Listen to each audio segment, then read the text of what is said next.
di Undip.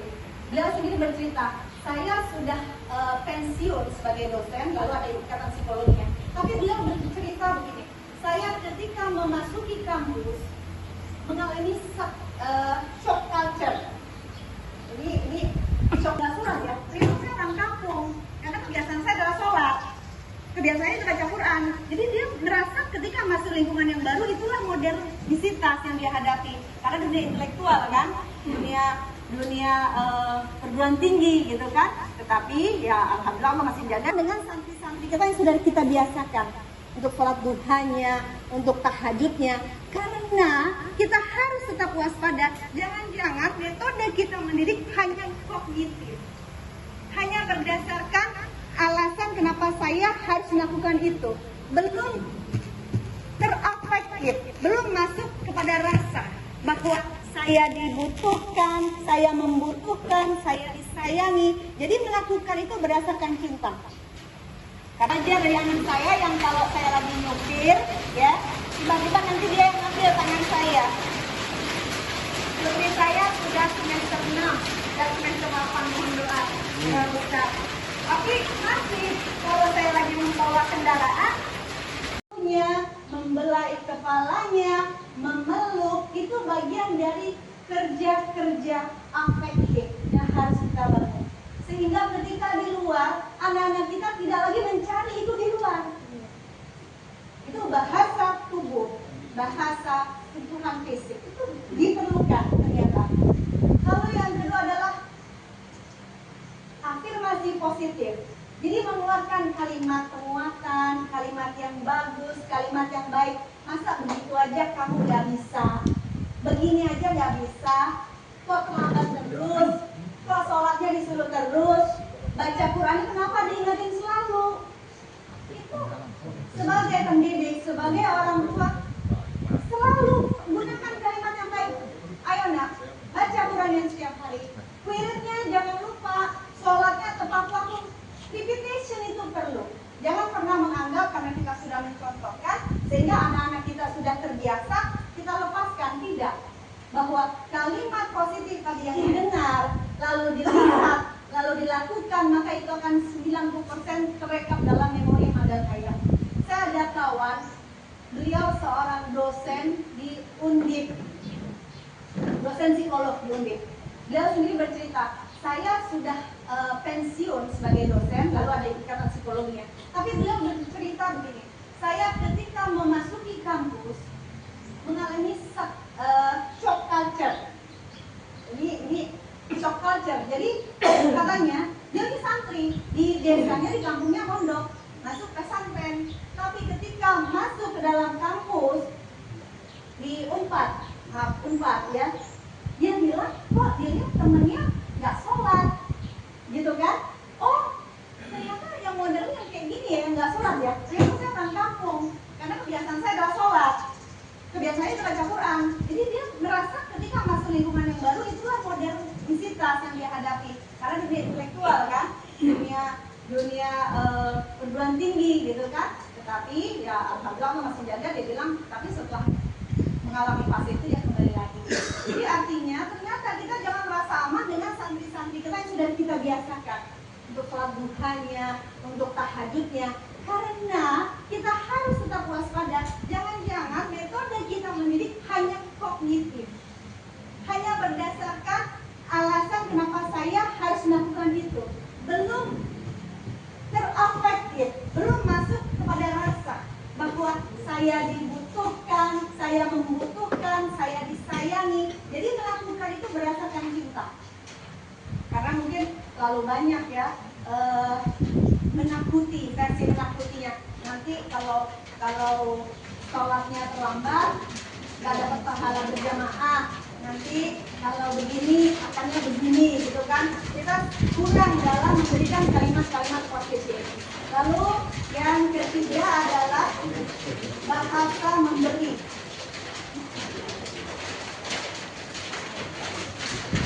Kalau Rasulullah SAW sudah mengajarkan ya, ini paham kasih hadiah maka pasti menyayangi.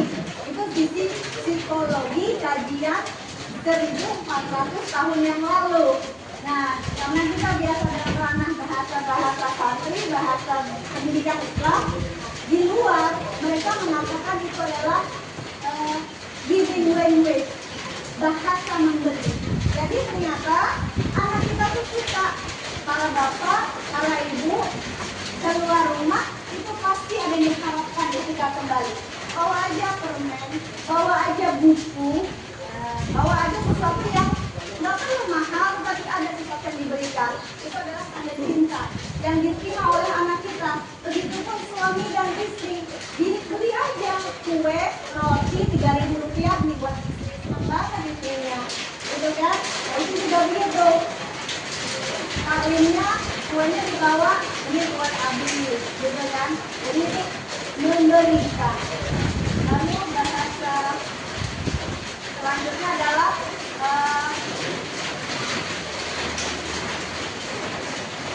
apa saja tadi sudah ya? Bahasa berbicara positif, Indonesia, lalu sentuhan fisik, memeluk itu penting. Suami, istri, suami, anak, orang tua dan anak itu penting. Bagaimana formula memeluknya? Itu dibiasakan dengan kondisi, ya kondisi yang lebih tahu bagaimana kita anak. Tapi harus belajar. Orang tua, saya belajar dari anak bahkan. Saya belajar dari anak saya yang kalau saya lagi nyopir, ya, tiba-tiba nanti dia yang ngambil tangan saya. Jadi saya sudah semester 6 dan semester 8 mohon doa, ada Ustaz. Tapi masih kalau saya lagi membawa kendaraan, dia ambil tangan saya, pegangan. Nah, romantis ya. Nah, itu dari anak ke orang tua. Bagaimana dari orang tua ke anak? Mungkin kita mulai. Bagaimana dari istri ke suami ke istri. Itu kan kalau perspektif pahalanya kan bersusulan, rahmat Allah. Tapi mungkin itu yang kadang-kadang kita lupa. Mungkin saking image-nya malu ya, gitu kan? Malu untuk memulai, maka itu yang dijaga. Bahasa cinta udah seberapa tadi ya? Quality time. Jadi quality time itu adalah waktu time, hal yang sederhana. Kalau lagi ngomong, handphonenya disimpan. Saya kalau lagi nyupir, terus putri saya pegang handphone, ya, alasan apapun, nah bisa nggak handphonenya disimpan? Ya Umi, begitu pun kita. Suami juga begitu. Ayah, Abi, bisa nggak handphone disimpan? Umi, bisa nggak handphone disimpan? Itu. Apalagi perempuan. Perempuan itu pada ustazah, Allah udah kasih hadiah. Perempuan itu kemampuan untuk mengeluarkan kata-kata 21.000 kata. Sementara para bapak-bapaknya ustaz hanya 7.000 kata. Jadi sepertiganya, 30% para ustaz, 30 kali tiganya para ustazah, para ibu. Dan itu adalah bentuk keadaan Allah.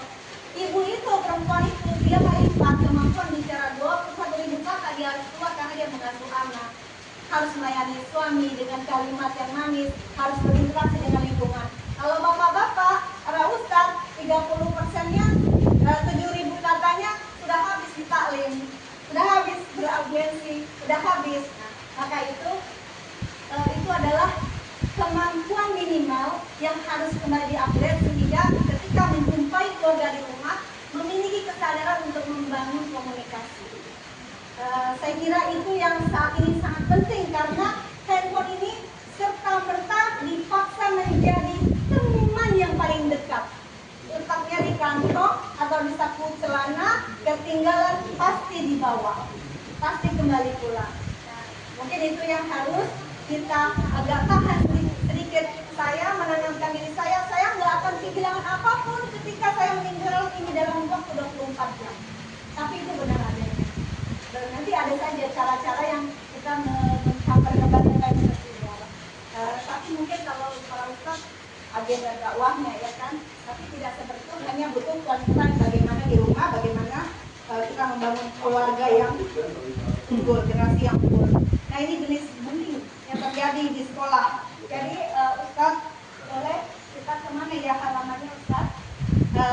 mungkin kredit sekolah adalah barang yang dirusak, diambil, lalu diejek tadi, lalu disebar rumor yang tidak baik, lalu dikucilkan, dipukul, disuruh-suruh dan diancam. Ternyata ada seperti itu. Mungkin kita lebih kepada menggali apa sih yang tidak nyaman, apa sih kegiatan yang membuat bisa saja murid kita, anak kita menjadi minder atau nggak percaya diri karena ada bully-bully yang diterima.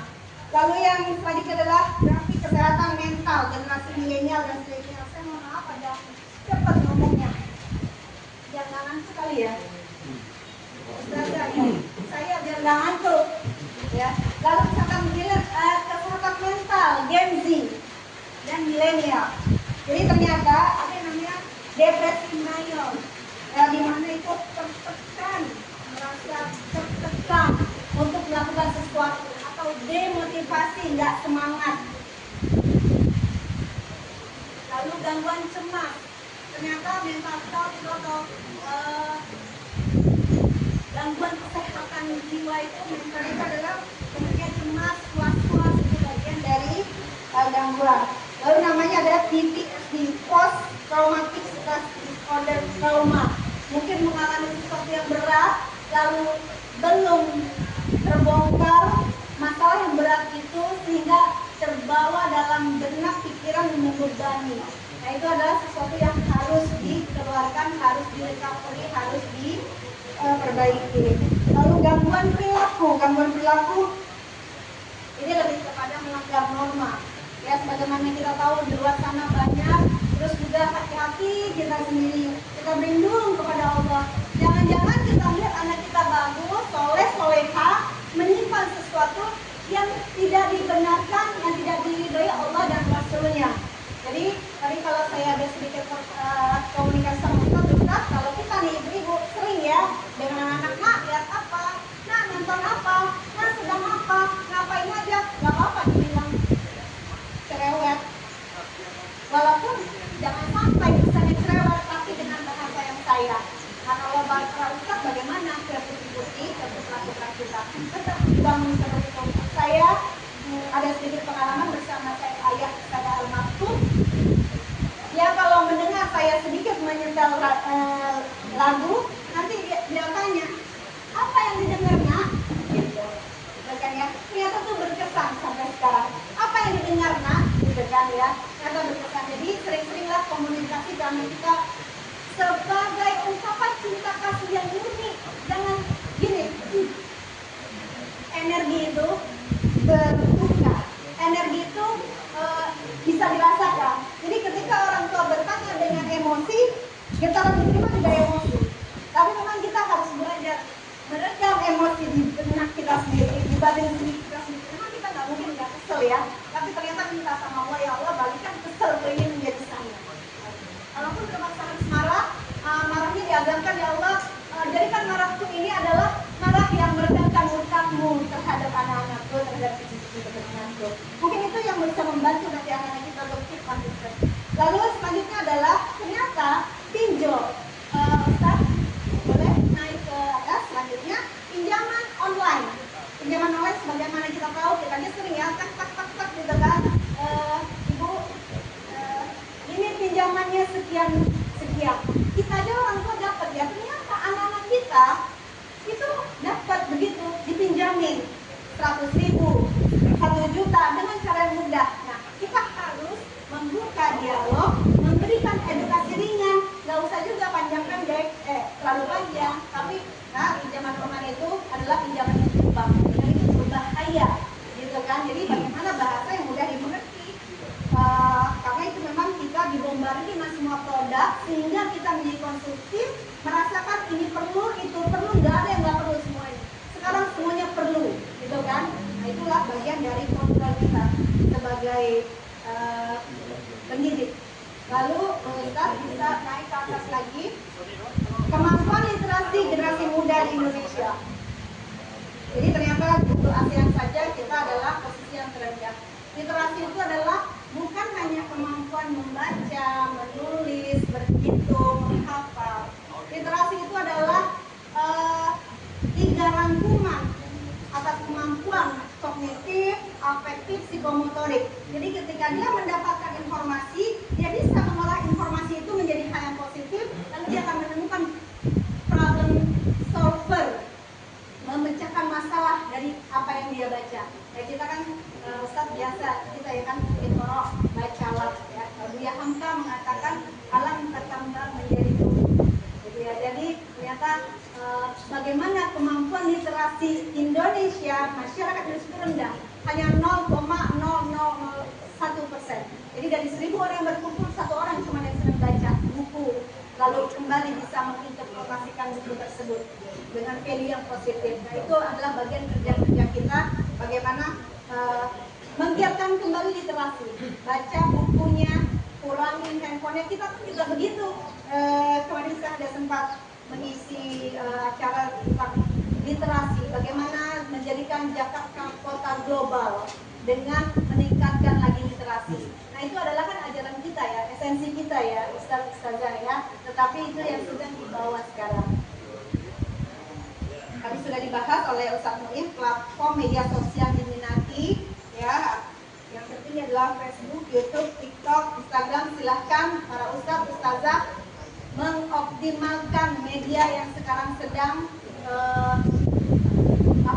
sedang dimasifkan. Walaupun itu ada algoritmanya yang mengatur, tetap aja kita nggak ke sana mencarinya frekuensi, tapi dipaksa oleh algoritma itu, untuk itu kita menerima informasi itu, gitu kan? Nah, bagaimana anak-anak kita saja yang dewasa aja aneh-aneh lihatnya, gak suka, merasa jijik. Bagaimana dengan anak-anak kita, gitu kan?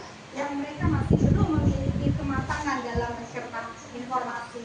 Lalu yang selanjutnya adalah Ustaz, pendidikan masyarakat Indonesia. Ini berdasarkan data bahwa yang lulus sekolah ijazahnya asli S1, S2, S3 itu hanya 6,82%. Artinya masih rendah, kurang dari 10%, hanya 6,82%.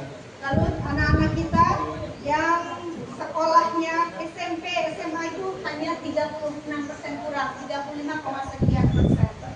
Mungkin kita merasa kesadaran kita udah banyak ya muridnya ya, tapi kalau kita membandingkan dengan jumlah penduduk Indonesia, ternyata masih sangat rendah pendidikan yang diperoleh oleh generasi kita, Islam terutama. Tadi Ustaz, tuntutan kompetensi Gen Y dan Gen Z di Indonesia. Jadi apa sih yang menjadi waktu 1 menit lagi? 1 menit lagi? 1 menit. Wah, 1 menit lagi. Sudah. Alhamdulillah. Nah, udah baik lagi. Tentang kompetensi. Jadi anak-anak kita, generasi kita ini dituntut untuk bersaing secara global. Apa saja sih kemampuannya? Mereka harus mampu berkomunikasi dengan baik. Mereka harus bisa membangun relasi. Mereka harus bisa beradaptasi, harus pandai memecahkan masalah, dan kecerdasan dalam berbisnis. Saya kira ini adalah kurikulum yang harus kita fokuskan, kita kembangkan, sehingga generasi kita menjadi generasi yang tangguh, generasi unggul, generasi khairul ummah, sehingga nanti ketika keluar dari pendidikan kita, mereka bisa berperan di wilayah masing-masing, bisa menjadi tokoh di masing-masing sebagai agent of change. Demikian Ustaz, mungkin sudah 1 menit habis ya. Alhamdulillah, terima kasih. Terima kasih Dr. Dona atas pemaparan yang lebih gamblang. Kita menyapa kepada peserta, barangkali ada yang ingin diperjelas lagi. Cukup ya. Baik.